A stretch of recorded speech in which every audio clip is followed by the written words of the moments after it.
Located in the central Andes of Chile near the Argentinian border, Portillo is one of the most in-your-face ski resorts in the world. Distinguished by a brash slopeside hotel, pristine deep blue lake, and some of the tallest mountains in the southern hemisphere, the resort makes a statement before you even get on the slopes. But besides even its looks, Portillo has quite a lot to offer that makes the resort worth a visit for a South American winter ski trip, provided you can handle it. So what's so special about Portillo? Well, in this video, we'll go through Portillo's overall mountain experience, and then we'll go through how the resort stacks up in our overall rankings. Let's jump right into it. The first thing that stands out about Portillo is just how much is going on there. This is not your typical run-of-the-mill ski hill. Portillo is located in a canyon boxed in by massive peaks on every side. There isn't a single place at the resort that doesn't have an imposing, rock-riddled mountain facade within immediate view, with the peaks that comprise the resort rising well above where the lifts end. In fact, the highest Portillo mountain, Ojos de Agua, summits nearly 3,000 feet above where the highest lift will take you. But even besides the mountains that directly make up the resort, there's some plainly iconic peaks visible from Portillo on clear days. Several mountains that top out above 15,000 feet sit directly north of the resort, including La Parva, which is not to be confused with the ski resort further south, and Los Tres Hermanos. In addition, Aconcagua, which is the tallest mountain in both the southern and western hemispheres with a top elevation of 22,841 feet, is a short distance northeast of Portillo. While hidden from view within the resort itself, the peak is visible from parts of the access road. Very few ski resorts in North America or Europe can offer views of peaks this high. But perhaps even more impressive than Portillo's surrounding peaks is the Laguna del Inca Lake on the north side of the resort. When unfrozen, the deep turquoise hue of this lake offers a stunning contrast to the jagged, snow-capped peaks that surround it. Adventurous Portillo guests can ski or ride right down to the edge of the lake on either side of the resort, although those who do trek this way should be warned that some of the lines do involve a fairly protracted traverse out. During the coldest months of certain winter seasons, either part or all of the lake will freeze, and Portillo guests can sign up for guided snowshoe tours. And finally, the natural beauty is complemented by what might be the most distinctive on-mountain architecture in the Andes. The resort is centered around Hotel Portillo, a brightly colored structure that sits directly adjacent to the lake and provides for a one-of-a-kind backdrop. In fact, just about everything at the resort is centered around this yellow-blue hotel, with the overwhelming majority of skiing and riding guests staying directly on site.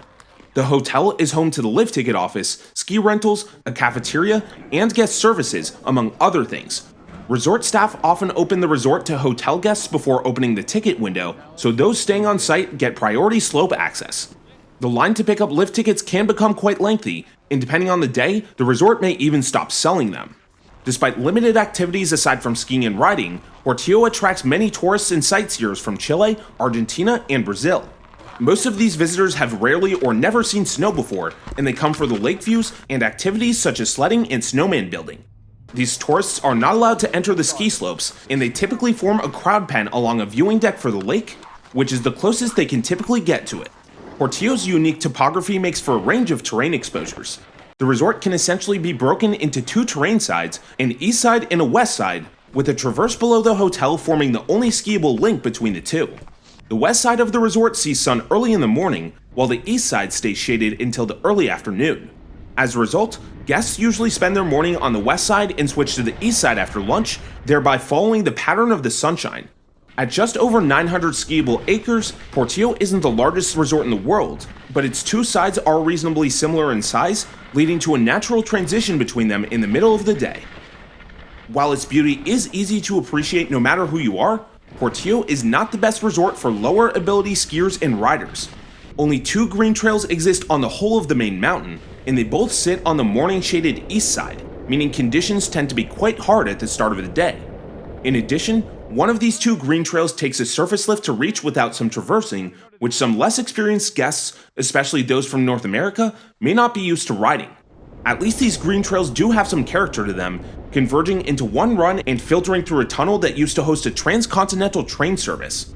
In addition, one of Portillo's bunny hills is served by a magic carpet rather than a surface lift, distinguishing it from the other Santiago area resorts that exclusively use T-bars and button lifts for their learning areas. Portillo becomes a somewhat better resort for intermediates, but it's not the best for skiers and riders of this ability level either. The vast majority of Portillo's lower mountain trails on the west side and about half on the east side are rated as intermediate level blue squares. However, these runs are a lot steeper than blues at many competing mountains, and many of them could easily be rated as advanced trails at other resorts. At least Portillo's blues are consistently groomed, allowing guests to get into a good cruising rhythm on the slopes and soak in the incredible surrounding views. The west side's Juncalillo run extends far below the base elevation of the hotel, offering rolling hills, and at approximately 1,400 feet, offers the longest vertical descent of any singular trail at the resort.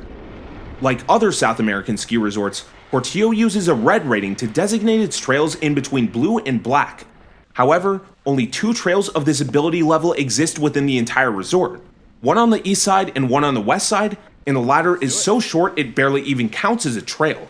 These runs are about equivalent in difficulty to a black-rated groomer at a typical North American ski resort, and they are well suited to advanced skiers and riders. The red-rated Plateau Trail off the lift of the same name is the easiest run down from that resort area, so guests who load this eastside quad chairlift will want to be of at least advanced proficiency to comfortably get down. But what you really want to be at Portillo is an expert skier or rider. Portillo's hardest slopes are marked with a black color.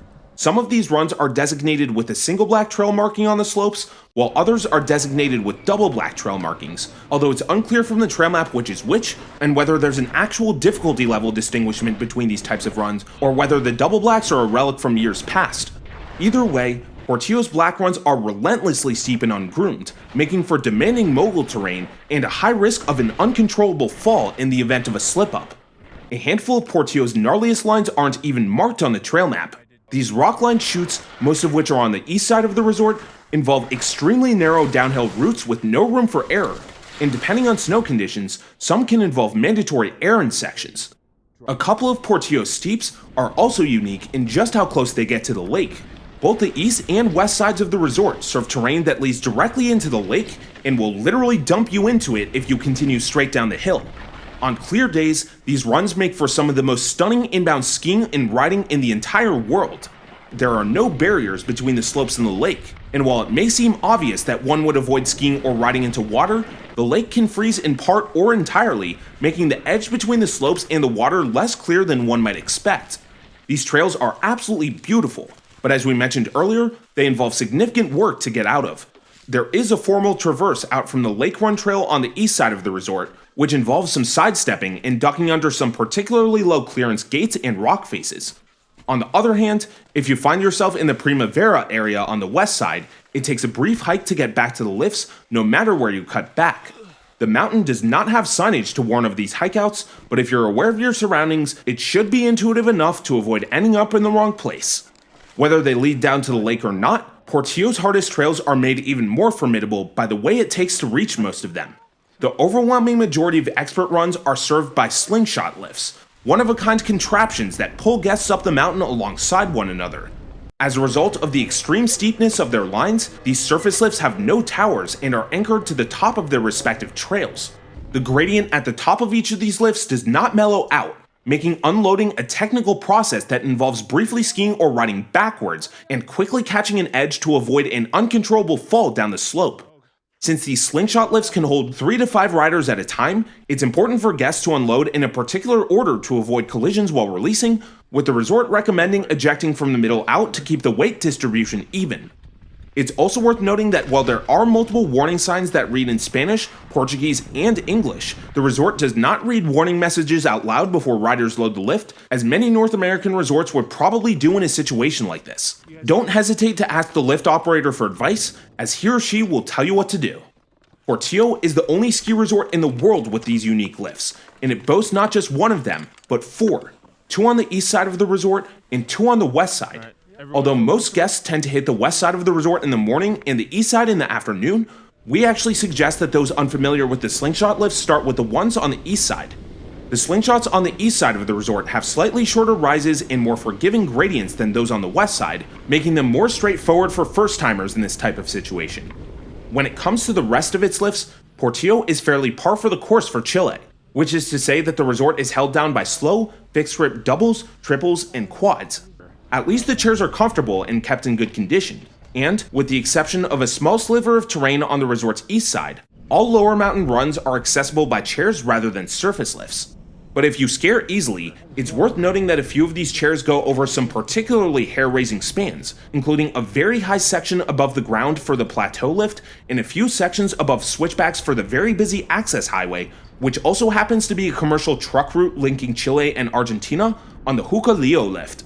There's no net if you drop something, so you'll want to be extra careful not to dent someone's car or truck with your pole. Portillo is the northernmost lift-served ski resort in South America, sitting about the same distance from the equator as the US border with Mexico.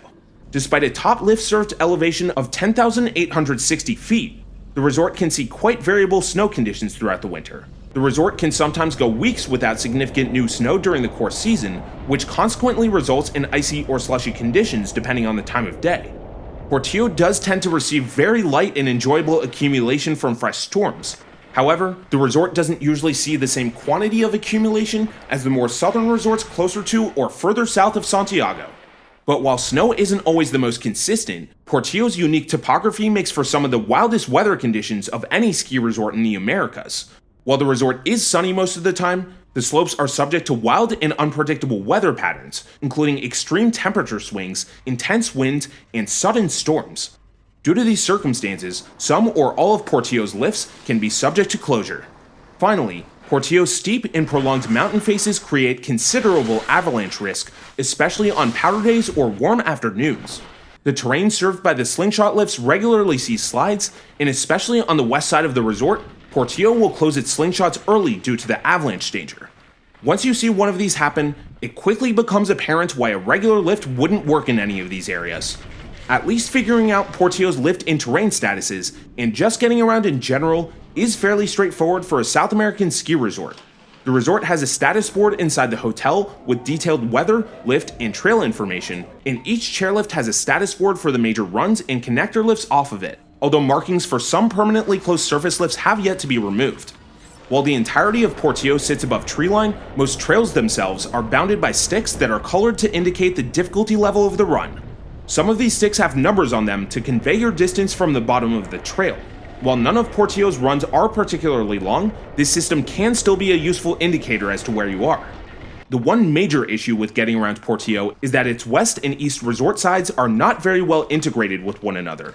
The sole, bidirectional traverse connecting the two sides is quite flat, requiring some pushing or uphill sidestepping, especially when going from east to west. Luckily, due to the exposure circumstances we discussed earlier, most guests will be content with sticking to one resort side for several runs at a time.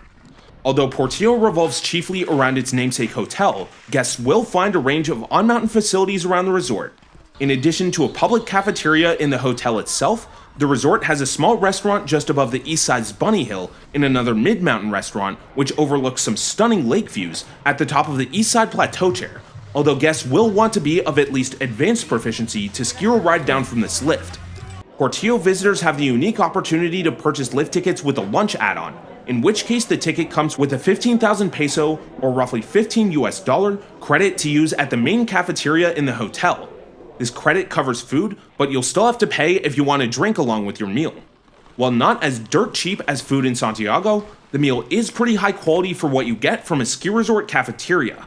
The hotel cafeteria line can be a bit long during peak hours, so if waits aren't your thing, it may be worth it to forego the lunch add-on and check out one of the other restaurants on the mountain. One other thing to note about Portillo's facilities. The public restroom before ticket control costs 500 Chilean pesos to use, or around 50 US cents. So if you don't want to deal with that, it's best to either see if they'll let you into the hotel, which isn't always a guarantee, or wait until after you've bought your ticket to go and use the bathroom. Speaking of waits, due in part to Portillo's remote location, difficult access road, and both limited lodging and lift tickets, on-mountain crowds while skiing or riding are fairly rare. Visitors won't need to expect serious lift lines even during peak times, and that's even with basically everyone sticking to one half of the mountain in the morning and the other half of the mountain in the afternoon. Portillo slingshot lifts can only transport one group of riders at a time. They're jigback lifts just like aerial trams, but given the daunting nature of these lifts, they rarely see that much demand anyway. Another important facet about Portillo is just how tricky it is to get to. With no traffic, the resort is about 3.5 hours from Santiago, which is Chile's most populous city. but the narrow and windy access road regularly sees significant slowdowns, especially from cautious transcontinental truck traffic using the pass to get to Argentina, Uruguay, and Brazil. The route from Santiago achieves an elevation gain of over 7,000 feet, with dozens of tight switchbacks along the last leg of the drive. The road gets quite sketchy very quickly during inclement weather, and unless conditions are totally clear, chains are required to drive up there. Chilean rental cars do not come with chains, so you'll need to figure out a way to obtain them before crossing the police checkpoint. During especially inclement conditions, the access road can close, so those looking to drive up to the resort should double check to make sure the highway is actually open. Portillo visitors hoping to avoid this traffic can also charter a helicopter flight, but this costs several $1,000s and won't be practical for most people. Once you actually get to Portillo, on-site lodging is limited to only a few places. The most obvious of these accommodations is the Hotel Portillo itself, which has room for approximately 400 guests at a time and offers everything one might need right in the hotel. In addition to guest-exclusive restaurants, the hotel offers an exercise room, spa, and some of the most stunning outdoor pools and hot tubs in the world that directly overlook the lake. Immediately adjacent to the hotel sits a handful of boutique chalets. Guests who stay in these condos get ski in, ski out convenience, especially from the west side of the resort, fantastic lake views, and all the amenities of hotel guests. Portillo also offers cheaper accommodations, some of which can be booked shared room hostel style, in the nearby Octagon Lodge, which offers all hotel amenities, and the Inca Lodge, which only offers limited amenities. It's worth noting that no matter where you stay on site at Portillo, there are significant restrictions on when you can arrive and depart. The resort's accommodations only allow arrivals and departures on Wednesday and Saturday, meaning guests can only stay in 3, 4, or 7-night intervals. In addition, all of these accommodations come with a lift ticket and meal plan as standard, so you won't need to head to the ticket window or pick up groceries while you're staying there. For those who want to only ski or ride Portillo for less than half a week, the resort is a doable, albeit tiring, day trip from Santiago. However, this is provided one gets up very early and road conditions are clear. Parking is free and first come, first serve. Portillo isn't the biggest party mountain out there, but those staying at the hotel can enjoy a communal après-ski scene with other guests. The bar in the hotel is the place to wind down and grab a few drinks after a day on the slopes. Some of the outdoor restaurants offer some nice patios that are conducive to après as well. However, true nightlife, such as dance clubs and live music, is not a thing at Portillo. But for thrills outside the boundaries of the ski area, what is decidedly a thing at Portillo is an extensive heli-skiing operation. Heli drops go for $480 for the first run and $240 for each following run, making for a much more feasible entry-level price than at many competing operations. Heli-skiing requests can be made at the hotel or over email, but requesting to sign up does not guarantee a space, as weather conditions and high demands can get in the way of serving everyone who wants to go. The Heli-Skiing Presence at Portillo is clear, with tons of low-flying helicopters visible around the resort throughout the day, even directly above some of the lifts. This is something that would never fly, no pun intended, in North America. So Portillo isn't the biggest or most modern ski resort in the world, and it's quite a lot to handle for less experienced skiers and riders. But the resort's one-of-a-kind infrastructure, plainly stunning aesthetic, and unique vibe are sure to make for an unforgettable ski trip for anyone who visits. While lodging can be quite pricey with minimum stay requirements, lift tickets are fairly reasonable for what you get, with one-day adult rates going for $62 during peak times at the ticket window without the lunch add-on and $76 with the lunch add-on. During low season times, adult tickets drop as low as $47. Like most South American ski resorts, Portillo isn't on any multi-resort pass products, but if you're traveling all the way out here, you're probably going to Portillo and Portillo alone. Now let's go through how Portillo stacks up in our overall rankings, which are determined by the following 10 category mountain score. Portillo receives some of the highest quality snow out there, but with the resort averaging just under 150 inches of accumulation across a 3-month season, quantity can be hit or miss and the resort gets a 6 for snow. Portillo slopes are ultimately kept consistent thanks to a broad snowmaking footprint, but wind, snow droughts, icy slopes, and avalanche conditions all get in the way of operations on a regular basis, and the resort gets a 4 for resiliency. Portillo claims a 1,235-acre footprint, but based on our measurements, only 900 of these acres are skiable within the bounds of the resort, and Portillo gets a 5 for size. Portillo may not be the tallest or most family-friendly ski resort out there, but it has a strong variety of above treeline terrain across various exposures and gets a 6 for terrain diversity. Portillo is one of the most daunting ski resorts out there, with extreme danger that extends not just to its inbound lines, but also some of its lifts, and the resort gets our highest score of 10 for challenge. Portillo Slingshot lifts provide a one-of-a-kind experience, but the resort's lower elevation areas are still held down by slow, outdated chairlifts. 28% of the resort's terrain requires either hiking to get out of or reach, and the resort gets a 3 for lifts. Portillo's remote location and stringent stay requirements mean that crowds, at least on the slopes, are never a serious issue, and the resort gets an 8 for crowd flow. Portillo mainly revolves around its namesake hotel for those who want to go in for a break, but there are a few other restaurants and bathrooms dispersed across the mountain, especially on the resort's east side, and the mountain gets a 6 for facilities. Portillo's east and west sides can be a pain to get between, but the resort is reasonably straightforward to figure out otherwise and gets a 6 for navigation. And finally, mountain aesthetic. Portillo is a one-of-a-kind resort, and there's nowhere else in the world that has the same striking peaks, radiant lake, and on-mountain architecture. The resort's vibe is truly unforgettable, earning it our highest score of 10 in this category. These categories add up to an overall score of 64 as of August 2024. Portillo isn't perfect, but it has so many unique features that it still ends up in the top tier of must-hit destinations for those hoping to visit South America. The resort's lift infrastructure, skiable footprint size, and family-oriented terrain do fall somewhat short of certain competitors, but if iconic views and an extreme skiing experience are in your purview, it's hard to find a better inbound experience in the Southern Hemisphere. If you found this information helpful, be sure to like and subscribe and hit the bell so you don't miss any of our content. And if you're looking for a crew to visit some other world-class international ski resorts next year, we're leading a trip to the Dolomites in March 2025. This trip is going to be absolutely sick, and there are only a few spots left, so if you want to tag along, be sure to check it out using the link in the description below.